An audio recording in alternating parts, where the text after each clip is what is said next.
এজন্যই তো বলি খোদার কসম হাজার কোটিবার, এই জমিনের মধ্যে কোনোদিন ইসলাম কায়েম না হওয়া পর্যন্ত শান্তি আসবে না। কোন তন্ত্র মন্ত্রে জমিনে শান্তি দিতে পারবে না। চাপাবাজি করে যাইতে পারবা, শান্তি হবে না কপালে। হয়েছে শান্তি? বাংলাদেশের 52 বছর 53 বছর যত বলো শান্তি হয়েছে? কোনদিন মানুষের মন করা আইনে শান্তি হতে পারে না। শান্তি দেওয়ার মালিক আল্লাহ। কিভাবে শান্তি দিবেন সে সিস্টেম কোরআনে আছে না নাই? চাপাবাজি করলে লাভ কি? এই যে মিছিল দিতে আছে রাস্তায় নাই না, আমগো বড় মাথাওয়ালা আম্মা জানেরা তাকে অধিকার রক্ষা করবে, তাদের অধিকার পাওয়ার জন্য। কি অধিকার? তাসলিমার মতো অধিকার চায়।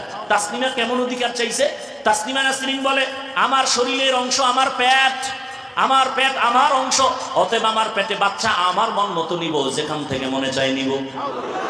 গোটা দেশের মুসলমান দাঁড়ায় গেল, এই নাস্তিক, এ বেঈমান, ও নাকিসাতুল আকল, তোর জ্ঞান বুদ্ধি এতটাই কম, যেখান থেকে মনে চায় সেখান থেকে পেটে বাচ্চা কুকুর নিরা নেয়, মানুষ নিতে পারে না। একটা কুত্তার বাচ্চা যেখান থেকে মনে চায় সেখান থেকে পেটে বাচ্চা নিতে পারে, পশু নিতে পারে, কুকুর নিতে পারে, মানুষ নিতে পারে না। মানুষ যদি নিতে চায় ওটা মানুষ না, কুত্তার চেয়ে খারাপ। দলিল চাও? নাও দলিল। وَلَقَدْ ذَرَأْنَا لِجَهَنَّمَ كَثِيرًا مِنَ الْجِنِّ وَالْإِنسِ لَهُمْ قُلُوبٌ لَا يَفْقَهُونَ بِهَا وَلَهُمْ أَعْيُنٌ لَا يُبْصِرُونَ بِهَا وَلَهُمْ آذَانٌ لَا يَسْمَعُونَ بِهَا أُولَئِكَ كَالْأَنْعَامِ بَلْ هُمْ أَضَلُّ أُولَئِكَ هُمُ الْغَافِلُونَ।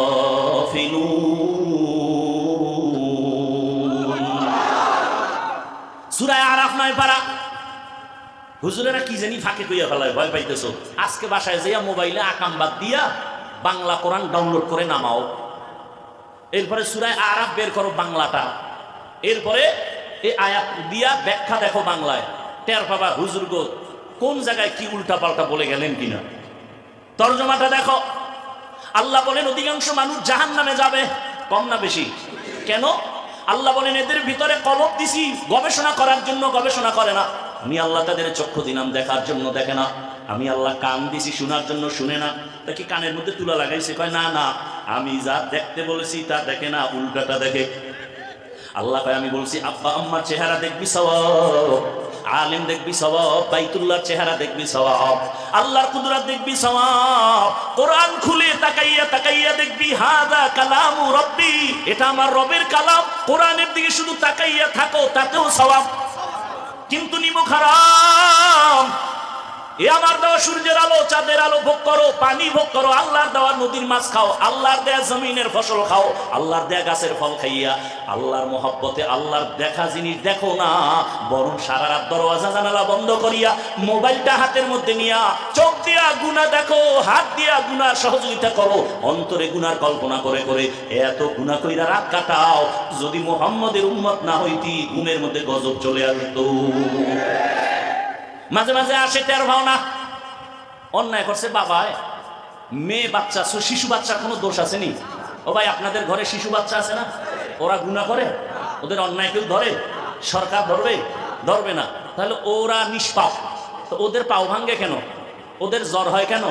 ওদের কিডনি নষ্ট হয় কেন? কান ধরে টান দিলে মাথা চলে আসে। আকাম করছে বাবা, শাস্তি পায় সন্তান। কেন? তোরে শাস্তি দেওয়ার চেয়ে তোর সন্তানেরে দিলে তোর কষ্ট বেশি লাগবে। এজন্যই তো আল্লাহ বলেন কিয়ামতের ময়দানে ও আরবের চরিত্রহীন বেঈমানগুলোকে আল্লাহ উঠাবেন, যারা কন্যাকে হত্যা করেছে। আল্লাহ জিজ্ঞাসা করবেন ওয়া ইদাল মাউউদাতু সুইলাত বিআই যামবিন কুতিলাত, যাদেরকে মারছে ওরা ছেলে না মেয়ে, বড় না শিশু? আল্লাহ জিগাইবে এই কন্যা তোরে তোরে তোর বাবায় মারলো কেন, হত্যা করলো কেন? বিবেক বলে জিজ্ঞাসা করবে বেঈমান বাবারে, মেয়েটারে কেন জিগাইবেন? মুফাসসিরিন ইকরাম বলেন এই কন্যাকে হত্যা করা এত বড় অন্যায় করেছে বাবা, আল্লাহ পাক লজ্জায় রহমতের দৃষ্টি ওই বেঈমান বাবার দিকে দিবেন না। এরে আল্লাহর গোলাম, কান দিছি শুনো, কি শুনবা? আজান শুনো, মসজিদে যাও, উলামায়ে কেরামের কোরআনের আওয়াজ শুনো, তেলাওয়াত শুনো। কোরআনের তেলাওয়াত শুনে শুনে কানের মধ্যে আরাম লাগাও। দেখবা একটা মোবাইলে তেলাওয়াত বাজাও, মক্কা মদিনার ইমামের তেলাওয়াত, কত মজার তেলাওয়াত। তুমি কও আমরা বয়ান করি কান্দে মানুষ, আরে তেলাওয়াতে মানুষ কান্দতেছে। মদিনার ইমামের তেলাওয়াত কান্না পুরা মসজিদে নববীর ভেতরে। বাইতুল্লাহর ইমামের তেলাওয়াতের কান্না পুরা বাইতুল্লাহ জুড়ে কান্নার আওয়াজ।